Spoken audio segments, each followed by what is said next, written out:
नमस्कार, स्वागत है आपका बिहार समाचार में। तेजस्वी यादव ने मुख्यमंत्री नीतीश कुमार को चुनौती दे दी है कि आपकी भी उम्र 50 साल से ज्यादा हो गई है, अतः पद छोड़े नीतीश कुमार। उन्होंने कहा कि समीक्षा करा करके नीतीश कुमार अपने पद से इस्तीफा दे दे। तो वहीं लालू यादव की जमानत को लेकर झारखंड हाईकोर्ट से बड़ी खबर आ रही है। तो आज की बड़ी खबरों पर बात करने से पहले आपसे अनुरोध है, कृपया वीडियो को एक प्यारा सा लाइक अवश्य कर दीजिएगा। आपका लाइक करना ही हमारे मेहनत का फल होता है।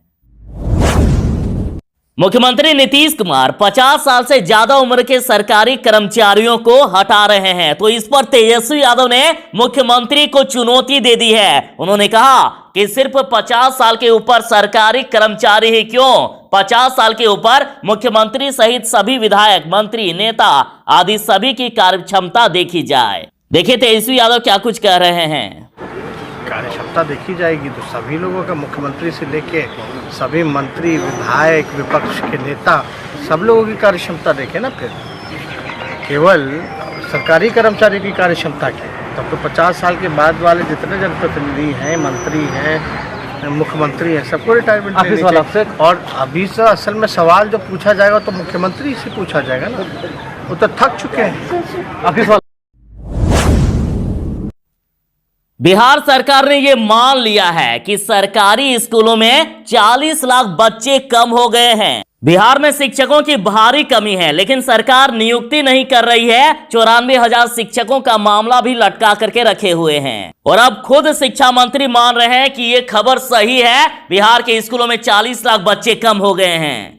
तो अब राजद के द्वारा माननीय शिक्षा मंत्री जी से कहा जा रहा है कि 94,000 प्राथमिक शिक्षक नियोजन का रास्ता जल्दी ही साफ करें। इन शिक्षकों को जल्दी ही नियुक्ति की जाए ताकि बिहार के सरकारी स्कूल में पढ़ने वाले बच्चों के भविष्य के साथ खिलवाड़ ना किया जाए।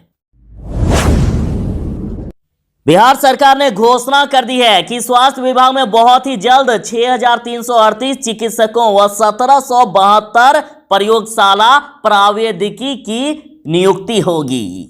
और ये घोषणा बिहार के स्वास्थ्य मंत्री मंगल पांडे जी ने विधानसभा में कर दी है। और जैसे कि बिहार सरकार ने 19 लाख बिहारियों को रोजगार देने का वादा किया है, तो बिहार में जहां जहां भी सरकारी नौकरी में पद रिक्त हैं, हर पद को भरा जाएगा। विधानसभा में ये ऐलान कर दिया गया।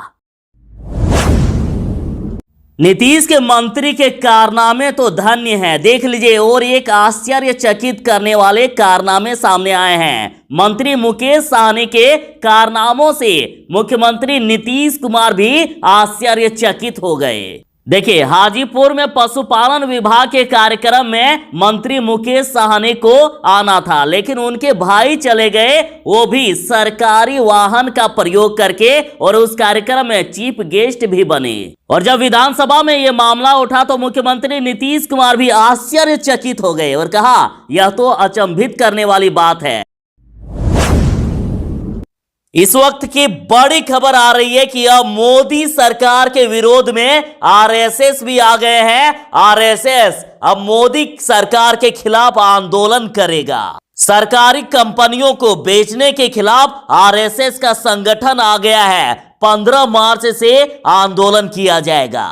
वैसे तो सरकारी कंपनियों को बेचने के खिलाफ पूरा देश मोदी सरकार का विरोध कर रहा है। और अब आरएसएस से संबंध भारतीय मजदूर संघ यानी बीएमएस ने केंद्र सरकार द्वारा सार्वजनिक क्षेत्र की इकाइयों यानी पीएसयू के प्रस्तावित विनिवेश कार्यक्रम के खिलाफ 15 मार्च से 11 नवंबर तक आंदोलन करेगा। देखिए, लगभग पूरे साल आंदोलन करेगा।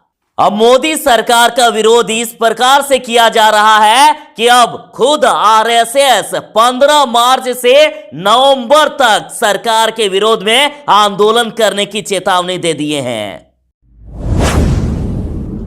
बिहार में 5 लाख शिक्षकों के पद रिक्त हैं, लेकिन सरकार सिर्फ 90,000 की बहाली कर रही है। वो भी बहाली को सरकार पिछले 2 साल से लटका करके रखी है। कितने धरना प्रदर्शन हुए, कितने रैलियां हुई, भूख हड़ताल यानी आमरण अनशन तक किया गया। और इतना ही नहीं, हाईकोर्ट के आदेश के बाद भी सरकार बहाली नहीं कर रही है। तो क्या साहब ऐसे देश विश्व गुरु बनेगा?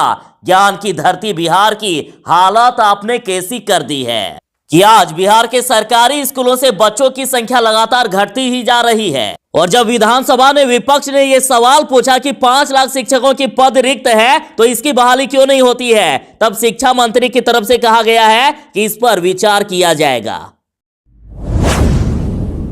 बिहार में जिस प्रकार से शराबबंदी में धांधली हो रही है उसको लेकर पप्पू यादव गरजे और पप्पू यादव ने कहा कि बिहार में 80% पुलिस वाले शराब पीते हैं और साथ ही कहा कि मंत्री से लेकर अफसर तक का ब्लड सैंपल की जांच होनी चाहिए, सबका पर्दाफाश होगा। साथ ही उन्होंने कहा कि सत्ता पक्ष से लेकर विपक्ष के सभी विधान सदस्यों की भी जांच होनी चाहिए। साथ ही पप्पू यादव ने कहा है कि जहरीली शराब बनाने वालों को फांसी की सजा होनी चाहिए। साथ ही कहा कि जिन जिलों में शराब पकड़ा गया है वहां के पदाधिकारियों पर सबसे पहले कार्रवाई की जानी चाहिए। वहीं उन्होंने सवाल पूछा है कि शराब माफियाओं के बैंक अकाउंट अभी तक सीज क्यों नहीं किया गया है।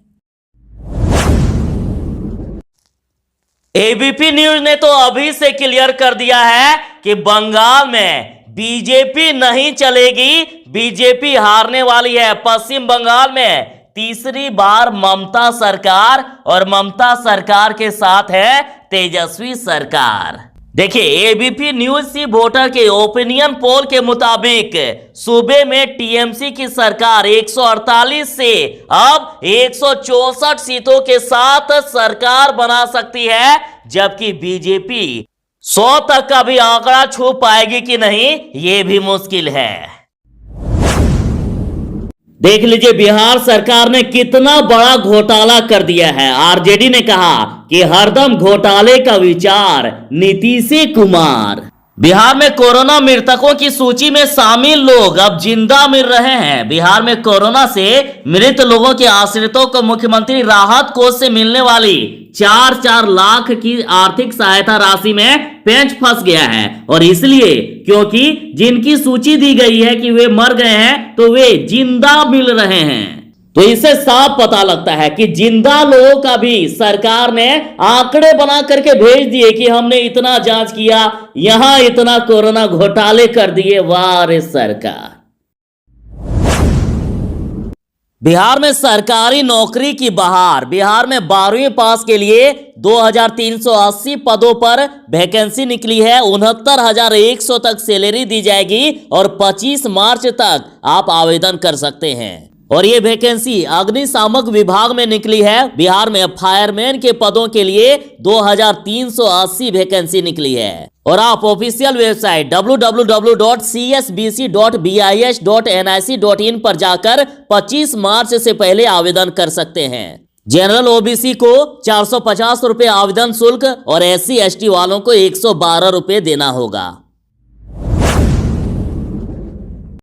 बिहार के किसानों के लिए खुशखबरी है। बिहार के किसानों का आलू खरीदेगी बिहार सरकार और बाजार से 2 रुपए अधिक कीमत पर खरीदेगी।